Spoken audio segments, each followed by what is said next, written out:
Hello everyone, मैं हूँ राहुल रावत। हमने लास्ट वीडियो में गोवा की यादों में बसे ब्रेड की महक को महसूस किया था। आज हमारी यात्रा हमें एक ऐसी जगह ले जा रही है जिसे धरती पर स्वर्ग का टुकड़ा कहा जाता है। एक ऐसी जगह जहाँ पर हवा में कॉफी की खुशबू है, जहाँ के लोग अपनी बहादुरी के लिए जाने जाते हैं और जहाँ की हरियाली आपकी आंखों को सुकून दे देगी। जी हाँ, आज हम ग्लिम्पसेस ऑफ इंडिया सीरीज का पार्ट 2 पढ़ेंगे और हम एक्सप्लोर करने जा रहे हैं कर्नाटका के सबसे छोटे पर सबसे खूबसूरत डिस्ट्रिक्ट को, जिसका नाम है कुर्ग, या जिसे हम कोडागू भी कहते हैं। इस कहानी को लिखा है लोकेश अब्रोल ने और वो हमें सिर्फ एक चैप्टर नहीं बल्कि कुर्ग का एक पूरा विजुअल टूर दे रहे हैं। तो अपनी इमेजिनेशन की सीट बेल्ट्स बांध लीजिए, क्योंकि अगले कुछ मिनटों तक हम कुर्ग के पहाड़ों, वादियों और वहाँ के लोगों के बीच रहने वाले हैं। चलिए शुरू करते हैं ये खूबसूरत सफर। सबसे पहले ये कुर्ग है कहाँ? इमेजिन कीजिए कि ये इंडिया का मैप है। साउथ में कर्नाटका स्टेट में मैंगलोर और मैसूर के बीच बसा हुआ है ये छोटा सा स्वर्ग। राइटर कहते हैं Coorg is a piece of heaven that must have drifted from the kingdom of God. यानी ये स्वर्ग का एक टुकड़ा है जो शायद भगवान के राज से बहकर जमीन पर आ गया है। कितनी खूबसूरत लाइन है ना दोस्तों? ये लाइन आपको बता देती है कि ये जगह कितनी सुंदर होगी।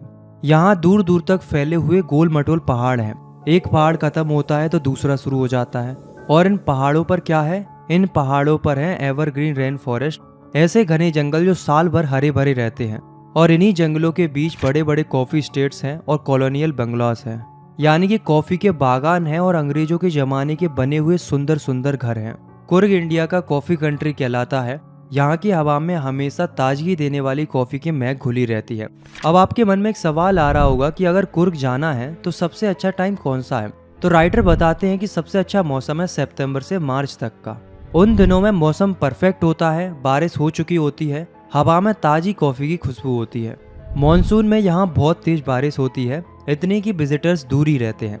तो अगर आपको कुर्ग की असली खूबसूरती देखनी है तो सितंबर से मार्च का प्लान बनाइए। कुर्ग की खूबसूरती सिर्फ उसके पहाड़ों और कॉफी के बागानों में नहीं है, उसकी असली खूबसूरती है वहाँ के लोगों में।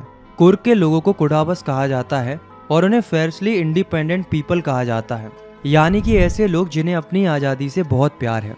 इनके कल्चर और इनके ओरिजिन्स, यानी कि इनके पूर्वज कौन थे, इसकी कहानी बहुत ही दिलचस्प है। माना जाता है कि ये लोग ग्रीक और अरेबिक डेसेंट है, यानी कि इनके पूर्वज या तो ग्रीक के थे या तो अरब के थे। चलिए पहले ग्रीक की थ्योरी को समझते हैं। एक कहानी कहती है कि जब अलेक्जेंडर द ग्रेट यानी कि सिकंदर अपनी सेना लेकर दुनिया जीतने निकला था तो उसकी आर्मी का एक हिस्सा इंडिया के साउथ यानी कि दक्षिण तट पर आ गया था। यहाँ से उनके लिए वापस लौटना नामुमकिन हो गया था, तो उन्होंने क्या किया, वो यहीं बस गए। उन्होंने यहाँ की स्थानीय लड़कियों से शादी कर ली और उनका कल्चर आज भी जिंदा है। उनके मार्शल ट्रेडिशंस यानी कि युद्ध से जुड़ी हुई परंपराएं, उनकी मैरिज एंड रिलीजियस राइट्स यानी कि शादी और धार्मिक रीति रिवाज, ये सब हिंदू मेनस्ट्रीम रीति रिवाजों से काफी अलग है। ये इस बात का सबूत माना जाता है कि उनका कनेक्शन ग्रीस से हो सकता है। अब आते हैं अरेबिक थ्योरी पर।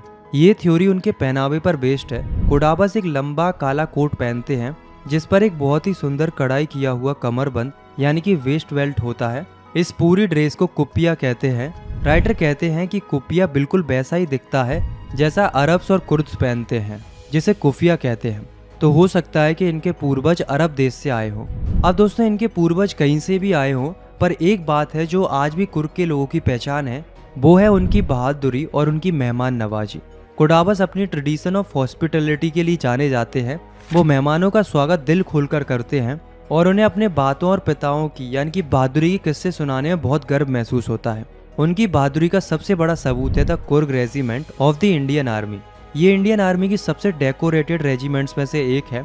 इसका मतलब है कि इस रेजिमेंट के सोल्जर्स ने सबसे ज्यादा ब्रेवरी अवार्ड्स जीते हैं, जैसे कि परमवीर चक्र, महावीर चक्र। और आपको जानकर गर्व होगा कि हमारे इंडियन आर्मी के पहले चीफ जनरल कराइपा वो भी एक कुर्गी थे। इनकी इसी बहादुरी और ट्रस्टवर्दीनेस की वजह से कुडाबस इंडिया के अकेले ऐसे लोग हैं जिन्हें permitted to carry firearms without a license. उन्हें बिना लाइसेंस के बंदूक जैसे हथियार रखने की अनुमति है। ये उनके लिए एक बहुत बड़ा सम्मान है। चलिए अब कुर्ग के लोगों से आगे बढ़कर वहाँ के नेचर और बर्ड लाइफ से मिलते हैं। कुर्ग के पहाड़ों और जंगलों से ही साउथ इंडिया की सबसे पवित्र नदियों में से एक द रिवर कावेरी अपना पानी लेती है। इस साफ पानी में आपको महासीर नाम की एक बहुत बड़ी सी फ्रेश वाटर फिश मिल जाएगी और इस मछली को पकड़ने के लिए किंग फिशर्स यानी कि नीलकंठ पक्षी पानी में डाइव लगाते हैं। आपको नदी के किनारे स्क्वेरल्स यानी कि गिलहरियां और लंगूर्स भी दिखेंगे, जो आधे खाए हुए फल पानी में फेंकते हैं, सिर्फ इसलिए ताकि वो पानी में बनने वाले रिपल इफेक्ट्स यानी कि लहरों को देखकर एंजॉय कर सके। और हाँ, हाथी को कैसे भूल सकते हैं। यहाँ आपको एलिफेंट्स भी दिखेंगे, जो नदी में नहाने का मजा ले रहे होते हैं और उनके माहौट्स उन्हें रगड़ रगड़ कर नहला रहे होते हैं। कितना शांत और सुंदर नज़ारा होगा ये, है ना दोस्तों। अगर आप शांति से बैठने वालों में से नहीं है और आपको एडवेंचर पसंद है तो कुर्ग आपके लिए जन्नत है। यहाँ आकर सबसे आलसी इंसान भी एडवेंचर करने के लिए उत्सुक हो जाता है। आप यहाँ river rafting, canoeing, rappelling, rock climbing, mountain biking जैसे ढेर सारे एडवेंचर स्पोर्ट्स कर सकते हैं। अगर आपको ट्रैकिंग पसंद है तो कुर्ग के न्यूमरस वॉकिंग ट्रायल्स आपका इंतजार कर रहे हैं। जब आप इन रास्तों पर चलेंगे तो आपको कंपनी देने के लिए बर्ड्स, बीस और बटरफ्लाईज होंगी। आपको पेड़ों की शाखाओं से झांकते हुए मकाऊ यानी कि एक तरह के बंदर देखने को मिलेंगे।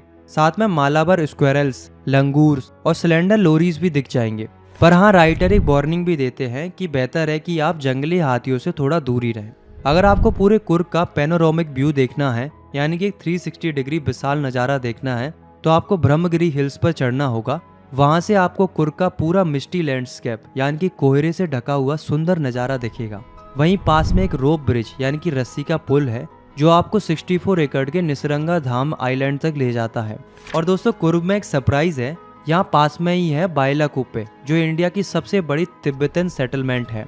यहाँ आपको बुद्धिस्ट मॉन्क्स दिखेंगे, लाल, गेरुआ और पीले रंग के कपड़ों में। ये सन्यासी कुर्ग की मल्टी कल्चरल वाइब को और बढ़ा देते हैं। इन सब चीज़ों को देखकर राइटर कहते हैं कि कुर्ग में आपको the heart and the soul of India right है, यानी कि भारत का दिल और उसकी आत्मा यहीं पर मिल जाएगी। तो दोस्तों, ये था हमारे कुर्ग का सफ़र, एक ऐसी जगह जहाँ प्रकृति अपनी पूरी शान से मौजूद है, जहाँ के लोग अपनी बहादुरी और मेहमान नवाजी के लिए जाने जाते हैं, जहाँ की कॉफ़ी की महक आपको ताजगी से भर देती है और उसका एडवेंचर आपको बार बार बुलाता है। तो ये था ग्लिम्सेस ऑफ इंडिया का दूसरा पार्ट। अब बचा है केवल तीसरा पार्ट, उसे देखने के लिए यहाँ क्लिक कीजिए। आप इस वीडियो को लाइक कर सकते हो, साथ ही इस चैनल को सब्सक्राइब कर सकते हो। मैं मिलता हूँ आपसे नेक्स्ट वीडियो में, तब तक के लिए टेक केयर, बाय बाय।